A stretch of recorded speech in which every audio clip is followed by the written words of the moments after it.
안녕하세요. 백상 목사입니다. 오늘은 4월 22일 월요일 아침입니다. 오늘도 신실한 마음으로 하나님의 말씀과 함께 이 한 주간을 시작하는 여러분 모두에게 크신 하나님의 복되시는 종일 함께 하시기를 바랍니다. 오늘 주신 하나님의 말씀은 신명기 31장 30절부터 32장 14절까지의 말씀인데요. 오늘 본문은 이제 모세가 이스라엘 백성과 온 회중에게 그리고 오고 오는 세대에게 전달하고자 하는 하나님의 말씀을 노랫가락에 담아서 노래를 불러 전달합니다. 노랫가락에 하나님 말씀을 담아서 쉽게 그 말씀을 익히고 또 마음에 새길 수 있게 만들어 둔 거죠. 그 중에는 하나님이 어떤 분이신지 우리가 잊지 않도록 하나님이 어떤 분이신지를 노랫가락에 담아 전달합니다. 앞부분에 32장 1절부터 그 내용에 관해 실려 있다가 오늘 함께 나누고자 하는 이야기는요, 하나님이 특별히 하나님의 백성을 어떤 마음으로 대하시고 어떤 눈으로 보시고 계시는지에 관련되어서 나누고자 하는데요. 9절과 10절의 말씀이 그것입니다. 9절을 제가 먼저 읽어보죠. 여호와의 분깃은 자기 백성이라 야곱은 그가 택하신 기업이로다. 분깃은 유산입니다. 그분의 몫을 말합니다.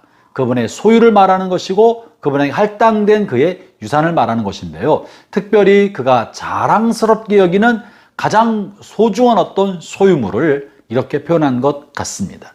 여러분, 하나님께서 이스라엘 백성을 하나님께서 가장 자랑스럽게 여기시는 하나님의 분깃이라고 말하고 있는 거고 하나님의 소유라고 말하고 있는 것입니다. 세상에 하나님의 소유가 아닌 것이 어디 있겠습니까? 온 우주 삼라만상 모든 것들이 다 하나님이 지으신 것이고 다 하나님의 소유물인데 굳이 왜 이스라엘 백성을 하나님의 소유물이라고 말하시겠습니까? 이것은 하나님이 특별히 이스라엘 백성을 하나님이 애지중지 아끼는 보물처럼 여기신다는 의미가 들어있는 겁니다. 그러면 왜 하나님은 하나님의 백성, 이스라엘 백성을 오늘날 그리스도인들을 하나님께서 애지중지 아끼는 보석처럼 보물처럼 여기실까요?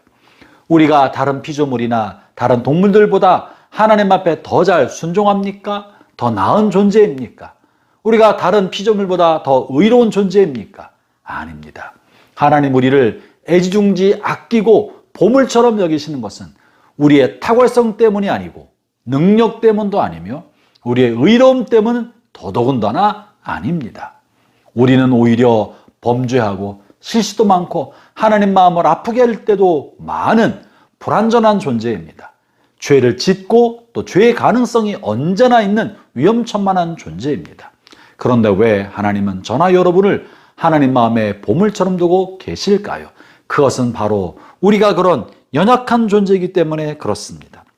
우리가 우리 인생을 살아가는 동안에 연약하고 실수도 많고 하나님의 뜻을 거스릴 수도 있는 또 거스리고 살아가는 그런 존재이지만 이런 불확실함 속에서 하나님을 눈에 보지도 못하고 하나님의 뜻을 잘 알지도 못한 상황 속에서도 하나님을 선택하고 하나님을 의지하려는 마음을 가지고 있기 때문에 하나님 그것을 귀히 보시는 것입니다.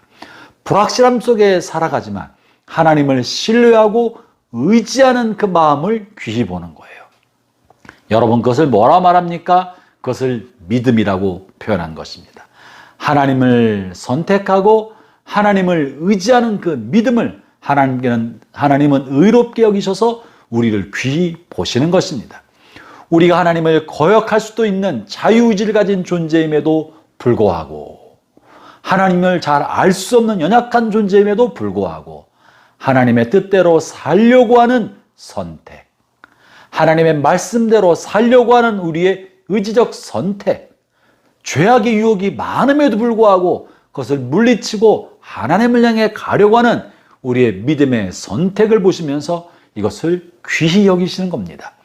죄를 지을 수 없는 삼라만상보다 이 자연의 세계보다 죄를 지을 수 있음에도 불구하고 하나님을 선택하고 하나님께 나아가는 것을 하나님이 귀히 보시는 거죠. 형제 자매 여러분, 그렇기 때문에 여러분은 하나님 앞에 보석 같은 존재입니다.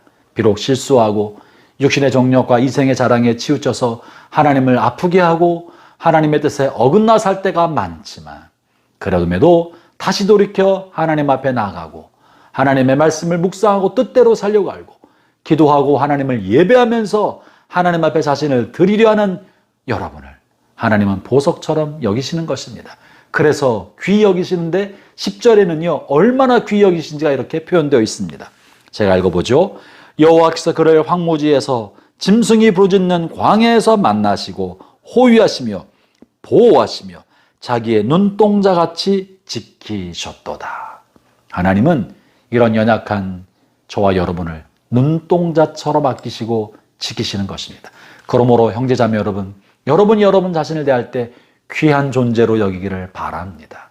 실수하고 범죄하고 죄악의 가능성을 언제나 안고 있지만 그럼에도 불구하고 하나님께로 나아가는 여러분을 하나님이 귀히 여기시는 것처럼 여러분 자신도 약하고 실수 많은 여러분 자신을 귀히 여기고 다독거려주고 또 여러분을 그렇게 받으시는 하나님을 또 여러분도 귀히 여기고 감사하고 그 하나님께 여러분 자신을 기꺼이 드리는 그런 관계가 되기를 바랍니다.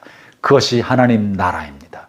하나님이 연약한 우리를 귀히 여기신 것처럼 우리를 사랑하시는 먼저 사랑하신 그 하나님을 또한 내가 자랑스럽게 여기고 귀히 여기어서 존중하고 순종하는 이것이 하나님 나라인 것이죠.